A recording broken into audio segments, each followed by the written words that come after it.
The end of demon slayer story is here. Finally इतनी crazy series खत्म होने वाली है इस वीडियो के साथ। तो वीडियो तो इंटरेस्टिंग है ही, लेकिन उससे पहले एक्सप्लेनेशन वीडियोस बनाने के अलावा भी मैंने कुछ और चीजें सोच रखी है अपने सेकंड चैनल के लिए। और क्योंकि ये डीमन स्लेयर की लास्ट वीडियो है, इसलिए मैं अपने सेकंड चैनल पर एक सब्सक्राइब एम रखना चाहता हूँ, विच इज 2000 सब्सक्राइबर्स। तो एक सेकंड से भी कम टाइम लगेगा, फटाफट से उस चैनल को सब्सक्राइब कर लो, क्योंकि उस चैनल पर काफी क्रेजी चीजें आने वाली है। साथ ही डीमन स्लेयर के बाद जुजुत्सु काइसेन, वेगाबॉन्ड और सोलो लेवलिंग मांगास के कुछ आर्क मैं अपने चैनल पर डालूंगा। तो जिस भी सीरीज पर तुम अच्छा रिस्पॉन्स दिखाओगे उस सीरीज को हम कंटिन्यू करेंगे। With that being said, let's get into the end of demon slayer story.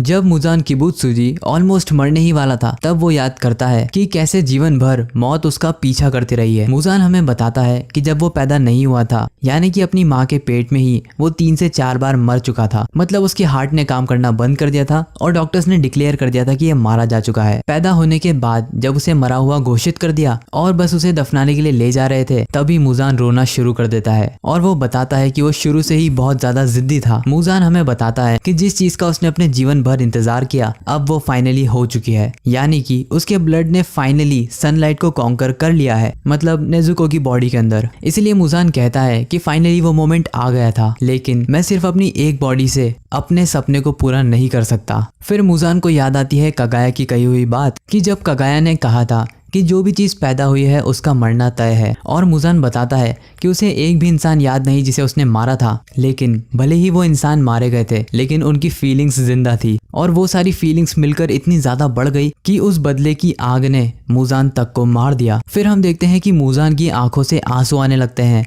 क्योंकि सनराइज हो चुका था और मुजान ऑलमोस्ट मरने वाला था। हालांकि मुजान कहता है कि भले ही मैं मारा जाऊं, लेकिन मेरी फीलिंग्स भी अमर है। और वो अपना हाथ बढ़ाता है तांजीरो की तरफ, जो कि उसकी बॉडी के अंदर ही था। मुजान अपनी पूरी विल पावर और अपना सारा ब्लड तांजीरो की बॉडी में ट्रांसफर कर देता है। और मुजान मन में ही सोचता है कि अगर ये लड़का मेरे ब्लड को झेल पाया, तो ये लड़का कामाडो तांजीरो अब तक का सबसे स्ट्रॉन्ग क्रीचर बन जाएगा। और यहीं पर मुजान तांजीरो के इस नए फॉर्म को नाम देता है king of all demons. Muzan बताता है कि क्योंकि नेजुको का ही ब्लड तांजीरो शेयर करता है, इसीलिए तांजीरो भी सनलाइट को झेल जाएगा। और क्योंकि तांजीरो को सन ब्रीदिंग भी आती है, इसीलिए तांजीरो को कोई भी मार नहीं पाएगा। और ये नया किंग ऑफ डीमन वो काम करेगा जो कि मुजान नहीं कर पाया, सभी डीमन स्लेयर्स को डिस्ट्रॉय करने का। जैसे ही मुजान अपनी बात को कंप्लीट करता है, तांजीरो कामाडो की आंखें खुल जाती है, जो कि अब पहले से कहीं ज्यादा डिमोनिक थी और वो पिंकिश भी हो गई थी, बिल्कुल मुजान की तरह। फिर हम देखते हैं तांजीरो के सराउंडिंग में लोगों को, जो कि उसके लिए रो रहे थे। तभी एक ककुशी तांजीरो में कुछ अजीब नोटिस करता है। वो देखता है कि तांजीरो के सर पे जो ट्यूमर था अब वो जा चुका है और उसकी आंखें भी खुल चुकी है। ये देखकर वो शॉक हो जाता है। तभी एकदम से तांजीरो अपना उल्टा हाथ भी रीजनरेट कर लेता है और इस नए हाथ से वो सीधा ककुशी पर हमला कर देता है। लेकिन थैंक्स टू गियू अपने क्विक रिफ्लेक्सेस से वो उसे बचा लेता है। और जहाँ एक तरफ सभी लोग कंफ्यूज थे, तांजीरो एक डिमोनिक स्माइल देता है और अपनी नई पावर्स को एंजॉय करता है। हम देख सकते हैं कि तांजीरो के चेहरे पर डीमन स्लेयर मार्क अब काफी ज्यादा बढ़ गया है। ऑलमोस्ट वो उसकी नाक तक टच हो चुका है, बिल्कुल कोकोशिबो की तरह। तभी तांजीरो दूसरे ककुशी पर भी हमला करने के लिए अपना हाथ बढ़ाता है, लेकिन तभी वो नोटिस करता है तेज चमकती सनलाइट जो कि डायरेक्टली तांजीरो पर पड़ रही थी और इससे तांजीरो की बॉडी जलना शुरू कर देती है। तभी गियू अपनी तलवार उठाकर तांजीरो के सामने आ जाता है, सभी लोगों से ये कहते हुए कि जो लोग भी जिंदा हैं सभी तैयार हो जाओ, क्योंकि लड़ाई अभी तक खत्म नहीं हुई है। फिर गियू अनाउंस करता है कि तांजीरो कामाडो एक डीमन बन चुका है और वो तांजीरो को सनलाइट में पिन कर देगा और यहीं के यहीं उसे मार देगा, इससे पहले कि तांजीरो किसी को मार दे। और ये सुनकर जेनित्सु और इनोसुके कंफ्यूज हो जाते हैं, और हो भी क्यों ना, क्योंकि सभी लोग यहाँ तक कि हम भी यही सोच रहे थे कि फाइट खत्म हो गई है, लेकिन अभी भी फाइट बाकी है। तभी हम देखते हैं गियू अपनी तलवार को तांजीरो के पेट में घुसा देता है और उसे जमीन पर पिन कर देता है ताकि वो सनलाइट में जल जाए। गियू मन ही मन में सोचने लगता है कि सभी लोगों में से तांजीरो ही क्यों डीमन बना, क्योंकि इस पॉइंट तक गियू काफी ज्यादा पसंद करने लगा था तांजीरो को और वो उसे अपना ऑलमोस्ट छोटा भाई मानता था। तभी गियू शॉक हो जाता है ये देखकर कि तांजीरो पर सनलाइट का अब असर होना बंद हो चुका है और उसकी स्किन जलना बंद कर गई है। इंस्टेंटली तांजीरो गियू को एक पंच मारता है और उसे दूर फेंक देता है। इससे पहले तांजीरो गियू पर और हमला कर पाता, वहाँ पर इनोसुके आ जाता है, जो कि तांजीरो को रोककर उसे याद दिलाने की कोशिश करता है कि वो तांजीरो है, एक डीमन नहीं। फिर हम देखते हैं कि तांजीरो अपने घुटनों पर बैठता है और अपने चेहरे को खुजालने लगता है, बिल्कुल ही एक डीमन की तरह, जिस पर अब तांजीरो का कोई कंट्रोल नहीं है। और हमें ये भी पता चल चुका है कि उस पर सनलाइट का भी कोई असर नहीं होता। फिर तांजीरो गुस्से में इनोस्के की तरफ देखता है और इनोस्के ये देखकर शॉक में था कि उसका बेस्ट फ्रेंड आखिर क्या बन गया है। तभी हम देखते हैं तांजीरो को जो कि पूरी स्पीड में इनोस्के की तरफ पड़ता है और इंस्टेंटली इनोस्के को याद आने लगते हैं वो सारे मोमेंट्स जो कि उसने तांजीरो और जेनित्सु के साथ बिताए थे। इनोस्के खुद से कहता है कि हम लोग बिल्कुल ही भाइयों की तरह थे और हमने डिसाइड किया था कि अगर हम में से कोई भी गलत रास्ता चुनेगा तो बाकी लोग उसे सही रास्ते पर लाएंगे। ये सोचते हुए इनोस्के तांजीरो पर हमला करता है, लेकिन तभी इनोस्के को तांजीरो की वो बातें याद आने लगती है जिसमें तांजीरो बिल्कुल ही फ्रेंडली और एक प्योर इंसान था। वो इनोस्के का पहला दोस्त था जो कि उसे बिल्कुल भाई की तरह ट्रीट करता था और इसीलिए इनोस्के की तलवार रास्ते में ही रुक जाती है। इनोस्के कहता है कि मैं कितनी भी कोशिश कर लूं या तांजीरो कितना भी बुरा हो जाए, मैं तांजीरो पर हमला नहीं कर सकता। लेकिन तभी एंड मोमेंट पर वहां पर एंट्री हो जाती है नेजुको की, जो कि सीधा तांजीरो से जाकर गले मिल लेती है और तांजीरो जो कि अब डीमन बन गया है वो नेजुको की पीठ में उसके नाखून घुसा देता है। तांजीरो नेजुको को काट लेता है लेकिन वो उसका खून नहीं पीता। फिर नेजुको तांजीरो से माफी मांगती है हर उस चीज के लिए और हर उस दिक्कत के लिए जो कि तांजीरो ने उठाई नेजुको को वापस इंसान बनाने के लिए। नेजुको अपने बड़े भाई से कहती है कि प्लीज वापस से इंसान बन जाओ और हम एक आम और नॉर्मल जिंदगी जिएंगे जैसा कि हम जिया करते थे। तांजीरो उसके नाखूनों को नेजुको में और जोर से गड़ाता है और जोर से चिल्लाता है। तभी वहां पर जेनित्सु आ जाता है और तांजीरो को पीछे से पकड़ लेता है ये कहते हुए कि नेजुको अब इंसान बन चुकी है, अब तुम डीमन मत बन जाओ। वो तांजीरो से कहता है कि तुम नेजुको को चोट पहुंचा रहे हो और इससे वो मर भी सकती है। और तभी वहां पर इनोस्के आ जाता है जो कि तांजीरो के सर पर मुक्के मारता है ये कहते हुए कि तांजीरो उस टाइप का इंसान नहीं है जो कि अपनी बहन को चोट पहुंचाए। इस सबसे फ्रस्ट्रेट तांजीरो वापस से चिल्लाता है और इस बार अपने साथ एक शॉकवेव भी छोड़ता है जिससे जेनित्सु और इनोस्के दूर फेंका जाते हैं, लेकिन नेजुको अभी भी उसकी पकड़ में ही थी। तांजीरो अपने घुटने के बल बैठता है और पूरी तरीके से डीमन बन जाता है। उसकी पीठ पर से वैसे ही बोन टेंटिकल्स निकल जाते हैं जैसे कि मुजान की पीठ पर थे और नेजुको अभी भी उसे कस के पकड़ी हुई है। नेजुको अपने भाई से भीख मांगती है वापस से पहले जैसा हो जाने के लिए, लेकिन तांजीरो उसकी बात नहीं सुनता और जेनित्सु पर हमला कर देता है। तभी वहां पर गियो की एंट्री होती है और वो अपनी वाटर ब्रीदिंग से तांजीरो के अटैक को रिपेल कर देता है। अब गियो और भी ज्यादा टेंशन में आ चुका था क्योंकि तांजीरो पूरी तरीके से डीमन बन चुका है और अब कोई रास्ता नहीं कि वो वापस से इंसान बने। साथ ही सनलाइट का उस पर कोई भी असर नहीं हो रहा और ब्राइट रेड स्वॉर्ड का भी उस पर कोई असर नहीं होगा। इसका मतलब तांजीरो इस पॉइंट पर अमर है। तभी तांजीरो अपने मुंह से एक एनर्जी बॉल बनाता है जो कि डीमन स्लेयर के इतिहास में पहली बार हो रहा है। नेजुको डेस्परेटली तांजीरो को रोकने की कोशिश करती है लेकिन तांजीरो रुकता नहीं और उस एनर्जी बॉल से गियो पर हमला कर देता है, लेकिन नेजुको अपना हाथ तांजीरो के मुंह पर अड़ा देती है जिससे तांजीरो का निशाना चूक जाता है और वो बॉल गियो को हिट नहीं करती। नेजुको का हाथ पूरी तरीके से काम करना बंद कर देता है और उसमें से खून आने लगता है क्योंकि उसने अपना हाथ तांजीरो के एनर्जी बॉल अटैक में अड़ा दिया था। तांजीरो फिर अपने टेंटिकल से हमला करने की कोशिश करता है लेकिन नेजुको फिर से उसे रोक देती है और उसका निशाना चूक जाता है। और ये सब देखकर गियो समझ जाता है कि तांजीरो के अंदर से इंसान अभी भी पूरी तरीके से नहीं मरा क्योंकि वो नेजुको को कुछ भी नहीं कर रहा जो कि उससे लिपटी हुई है। इसका मतलब कहीं ना कहीं वो अंदर ही अंदर मुजान के ब्लड से फाइट कर रहा है। गियो बोलता है कि अभी भी एक चांस है कि तांजीरो वापस से इंसान बन जाए। हालांकि ऐसा चमत्कार होगा कैसे उसे नहीं पता, लेकिन फिर भी एक चांस है। फिर हम एक बिल्डिंग के पीछे से देखते हैं योशिरो को जो कि मुजान को गाली बक रहा था क्योंकि अपनी मौत के बाद भी वो इंसानों को चोट पहुंचा रहा है। वो कहता है कि अगर मैं मदद करना भी चाहूँ तो भी सनलाइट की वजह से मेरा ब्लड डिमन आर्ट खत्म हो जाएगा, यहाँ तक कि वो खुद को भी सनलाइट में एक्सपोज नहीं कर सकता। तभी वो देखता है कानाओ को जो कि अपनी अधमरी हालत में बैटलफील्ड की तरफ बढ़ रही थी। कानाओ तांजीरो और नेजुको की हालत को देखती है और ये देखकर उसे बहुत ही बुरा लगता है। फिर वो अपनी पॉकेट से एक मेडिसिन को निकालती है और कहती है कि शुक्र है ये टूटी नहीं, और इस मेडिसिन के अंदर वो लेडी तामायो वाली दवाई ही है जो कि एक एक्स्ट्रा दवाई शिनोबू ने उसे दी थी इन केस अगर कुछ भी उल्टा सीधा होता है तब ये दवाई काम करेगी। एंड फाइनली इस मेडिसिन की जरूरत पड़ गई। फिर कानाओ रोते हुए कहती है कि अभी भी मेरी एक आंख अच्छी है। अगर तुम मेरी सारी वीडियोस को फॉलो करते हो और अगर तुमने डोमा वाली वीडियो देखी होगी तो तुम्हें पता होगा कि कानाओ के पास एक सीक्रेट अटैक है जो कि फ्लावर ब्रीदिंग का फाइनल फॉर्म है। इसको यूज करने से यूजर की आंख पंचर हो जाती है बेसिकली, या कह सकते हो यूजर का विजन बहुत ही ज्यादा ब्लर हो जाता है, ऑलमोस्ट उसको दिखना बंद हो जाता है। और क्योंकि तांजीरो इस लास्ट शॉट के वर्थ इट है इसलिए कानाओ आखिरी बार यूज करेगी फ्लावर ब्रीदिंग के final form scarlet spider lily ice को फाइनल फॉर्म एक्टिवेट करते ही कानाओ तांजीरो पर हमला कर देती है और गियो भी उसे कवर देते हुए तांजीरो का ध्यान भटकाता है। लेकिन तांजीरो जानता था कि कानाओ क्या करने वाली है, इसलिए वो उस पर डायरेक्टली हमला करता है। लेकिन इंस्टेंटली कानाओ बैकफ्लिप मारकर उस इंजेक्शन को तांजीरो में इंजेक्ट कर देती है। कानाओ कहती है कि मुजान का चैप्टर अब क्लोज हो चुका है और तांजीरो बहुत ही अच्छा व्यक्ति है, इसलिए उसे अपनी बहन को नहीं रुलाना चाहिए। और उस मेडिसिन के इंजेक्ट हो जाने के बाद हम देखते हैं तांजीरो के सबकॉन्शियस माइंड को कानाओ जमीन पर गिर जाती है और तांजीरो अपनी जगह पर खड़ा हो जाता है। अपने सबकॉन्शियस माइंड में तांजीरो बहुत ज़्यादा थक चुका था और ऑलमोस्ट हार मान चुका था, इसलिए वो भगवान से प्रार्थना करता है कि प्लीज मुझे घर जाने दो। और वो अपने हाथ को ऊपर की तरफ उठाता है, लेकिन तभी उसका हाथ म्यूटेट करके मुजान की आंख में कन्वर्ट हो जाता है। एंड ऑब्वियसली ये मुजान है जो कि तांजीरो से कहता है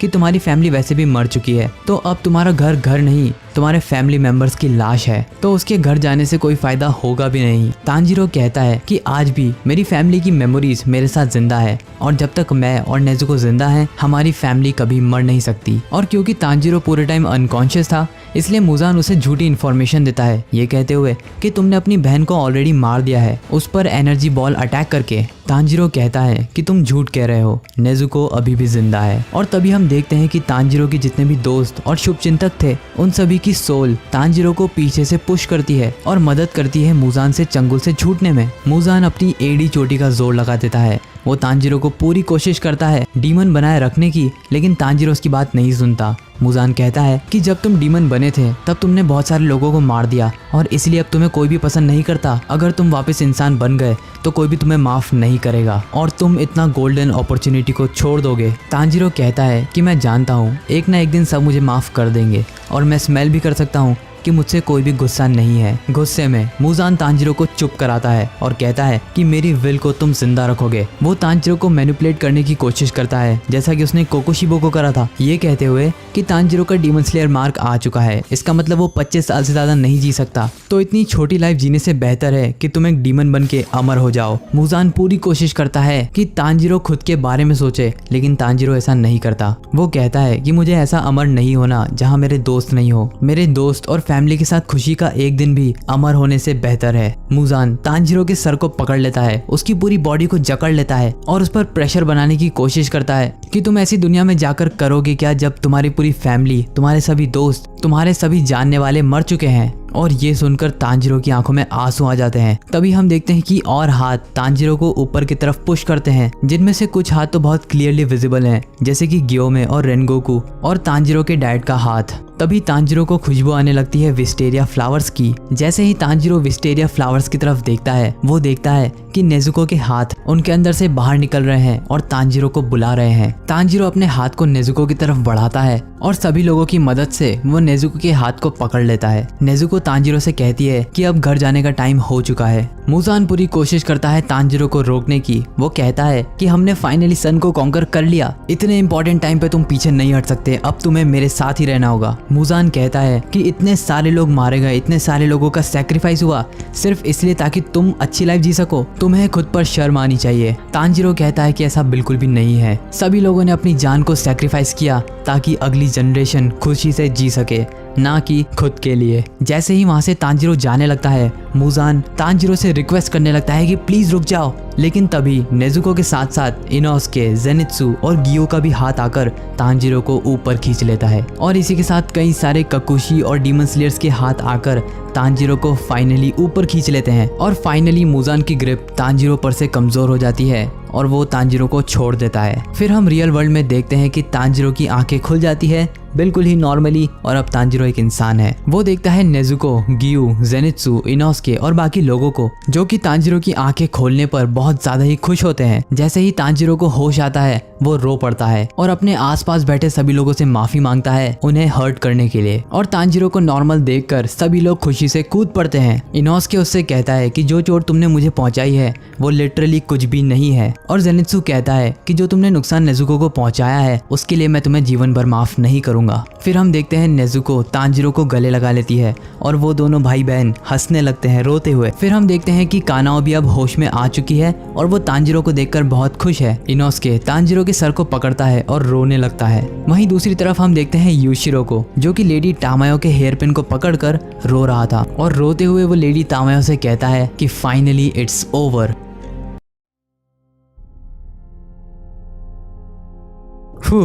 फाइनली इसके साथ ये बैटल खत्म होता है। इस घमासान बैटल के 3 महीने बाद का सीन हमें दिखाया जाता है जब तांजिरो, जेनित्सु और इनोस्के हॉस्पिटल में थे और ऑलमोस्ट रिकवर कर चुके थे। तब तांजिरो स्माइल करते हुए खिड़की से बाहर देख रहा था और उसके बेड के दूसरे कोने पर ही इनोस्के और जेनित्सु सो रहे थे। तांजिरो के ठीक बगल में ही नेजुको बैठी थी, जो कि कहती है कि ये फ्लावर्स कितने ज्यादा खूबसूरत है। फिर नेजुको तांजिरो का लेफ्ट हैंड देखती है जो कि पूरी तरीके से सिकुड़ चुका था। तांजिरो से बताता है कि वो अपने एल्बो के नीचे कुछ भी फील नहीं कर सकता। इसका मतलब उसका एक हाथ ऑलमोस्ट काम करना बंद कर चुका है। और हमें ये भी पता चलता है कि तांजिरो की राइट आंख, जो कि सही दिख रही है लेकिन वो भी खराब हो चुकी है और अब उसे राइट आंख से कुछ भी नहीं दिखता। तांजिरो नेजुको से पूछता है कि उसे कैसा फील हो रहा है, जिस पर वो बताती है कि उसे बिल्कुल ही अच्छा लग रहा है और पहले से बहुत बेटर फील हो रहा है। न जाने कितनी बार माफी मांगने के बाद तांजिरो फिर से माफी मांगता है उस दिन के लिए जब उसने नेजुको पर हमला कर दिया था। नेजुको से डांटते हुए कहती है कि कोई फर्क नहीं पड़ता कि तांजिरो एक डीमन बना था, फर्क इस बात से पड़ता है कि एंड में सब कुछ ठीक हो गया और फाइनली अब तांजिरो एक इंसान है। फिर तांजिरो कहता है कि गियुसान ने उसे बताया था कि उन्हें बिल्कुल उम्मीद नहीं थी कि मैं वापस इंसान बन पाऊंगा। और नेजुको कहती है कि एक पॉइंट ऐसा भी आया था जब मुझे भी यही लगने लगा था, लेकिन योशिरो सान ने तांजिरो को बताया था कि वो लोग बहुत ही लकी है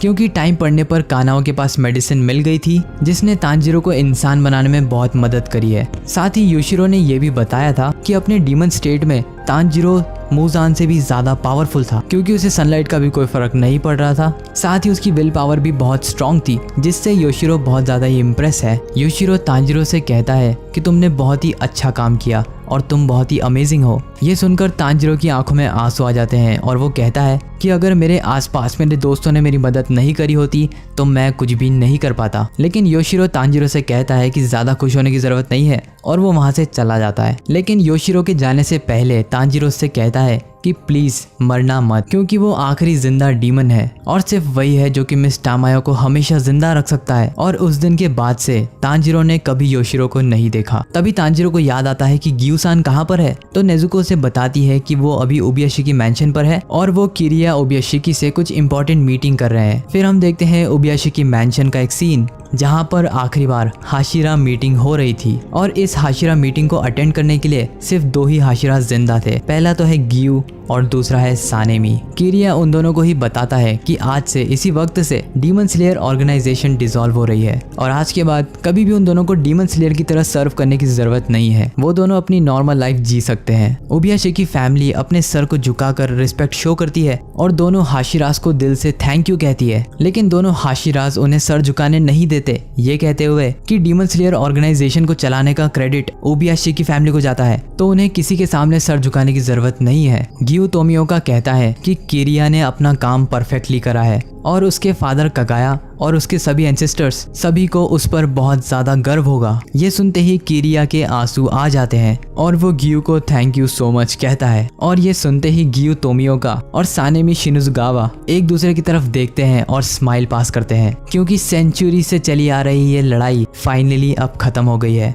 जिसके बाद हम देखते हैं तेनगेन उजुई को, जो कि अपनी तीनों वाइफ के साथ तांजिरो से मिलने आता है और वो सभी तांजिरो और नेजुको से मिलकर काफी खुश होते हैं और ये भी कहते हैं कि हॉस्पिटल से डिस्चार्ज होने से पहले तांजिरो एक बार उनसे मिलकर जाए। तभी वहाँ पर रेनगोकू का छोटा भाई और उसके डैड शिंजुरो भी आ जाते हैं। शिंजुरो उसे थैंक यू कहता है क्योंकि उसने अपनी पूरी फाइट के दौरान रेनगोकू की तलवार का हिल्ट अपनी तलवार में लगा रखा था और इससे शिंजुरो बहुत ही ज्यादा इमोशनल हो जाता है, ये कहते हुए कि मुझे पूरा यकीन है रेनगोकू इससे बहुत खुश होगा। तभी जेनित्सु, जो कि सो रहा था, उसकी नींद खुलती है और वो देखता है कि कई सारे स्वॉर्ड्समैन कमरे के बाहर से अंदर देख रहे हैं और ये देखते ही जेनित्सु डर जाता है और ये लोग हर रोज आकर जेनित्सु को डरा देते हैं। लेकिन आज के दिन सिर्फ ब्लैकस्मिथ ही नहीं और भी कई सारे लोग आए थे तांजिरो से मिलने के लिए और ये देखकर जेनित्सु और भी ज्यादा डर जाता है और इतने सारे क्राउड का इकट्ठा होने से तांजिरो भी शॉक हो जाता है। फिर हम लोग देखते हैं कि क्राउड के नीचे से चुपके से इनोस्के निकल कर जाता है और किचन में से स्नैक्स चोरी करके खाने लगता है, लेकिन आओई उसे पकड़ लेती है और इनोस्के साफ झूठ कहने की कोशिश करता है कि उसने खाना नहीं चुराया। तभी आओई उसे एक प्रिपेयर्ड खाने की प्लेट लाकर दे देती है और कहती है कि अगर तुम्हें भूख लग रही है तो तुम इसे खा सकते हो। और ये देखकर इनोस्के ब्लश करता है, ये सोचते हुए कि ये लड़की हमेशा मुझे पकड़ लेती है, इसके पास कोई सुपर पावर्स है क्या। और ये सोचते हुए इनोस्के स्माइल करता है। फिर हम देखते हैं कानाओ को, जो कि एक साकुरा ट्री के नीचे खड़ी थी, कि तभी वहाँ पर तांजीरो आ जाता है और वो दोनों बात करते हैं कि चेरी ब्लॉसम कितने सुंदर लग रहे हैं। जिस पर कानाओ उसे बताती है कि इस पेड़ का नाम है विक्ट्री और इस पेड़ को लगाया था पहले फ्लावर ब्रेथ यूजर ने, और इसलिए कानाओ उस पेड़ को बताना चाहती थी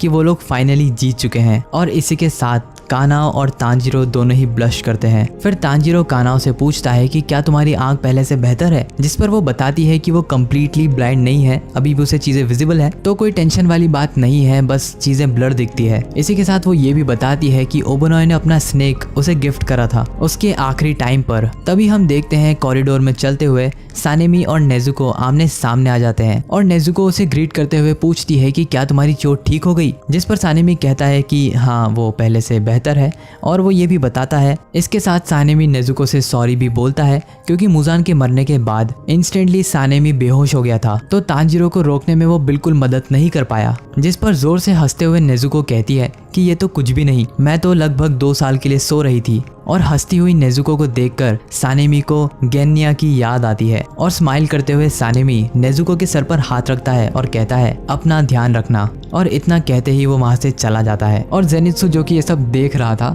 वो सानेमी से बदला लेने की सोचता है। फिर हम देखते हैं एक रीयूनियन जहाँ पर तांजीरो और नेजुको मिलते हैं गियू तोमियोका और सुकोंजी से, जिसके कुछ टाइम बाद वो पूरी तरीके से ठीक हो जाते हैं और वो लोग बटरफ्लाई मैंशन को छोड़कर चले जाते हैं। तांजीरो, नेजुको, जेनित्सु और इनोस्के उन सभी लोगों की ग्रेव को विजिट करते हैं जो कि डीमन स्लेयर थे और डीमन से फाइट करने में अपनी जान गंवा चुके थे। जिसके बाद वो सभी लोग तांजीरो के पुराने घर जाते हैं और रास्ते में पूरे टाइम जेनित्सु के पास उसके मास्टर की अस्थियां भी थी, जिस पर इनोस्के पूछता है कि आखिर तुम अपने साथ ये क्या लेकर घूम रहे हो, क्या इस चीज को खाया जा सकता है। ये सुनकर जेनित्सु इनोस्के पर गुस्सा हो जाता है। फिर वो लोग मिलते हैं साबुरो से, जो बेसिकली तांजीरो के घर के पास में रहते थे या उनके पड़ोसी हैं, और वो सभी पड़ोसी से मिलकर बहुत ज्यादा ही खुश होते हैं। फिर वो चारों ही तांजीरो के पुराने घर पर पहुंचते हैं और उनके घर के जस्ट बगल में ही जो फ्लावर्स लगे थे वहां पर चारों बैठकर तांजीरो के फैमिली मेंबर्स को रिस्पेक्ट शो करते हैं। जिसके बाद इन चारों की लाइफ का एक अच्छा चैप्टर स्टार्ट हो जाता है। डीमन स्लेयर के क्रिएटर क्योयोहारो गोतोगे हमें इस पेज पर लाकर छोड़ देते हैं